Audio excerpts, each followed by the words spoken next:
Dear sisters and brothers, there is an old saying, not everything that glitters is gold. Just because something shines on the outside doesn't mean that it is pure or valuable on the inside.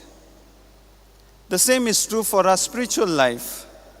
A person might be good, holy, religious on the outside, but inside his heart might be far away from God. And therefore today's readings basically invite us to look within ourselves. Where do I stand in my journey of faith?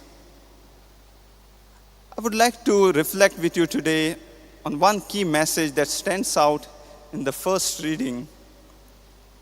The righteous shall live by faith. St. Paul in the first reading declares this truth with great conviction and courage. For him, faith is not one-time belief, but it is a way of living.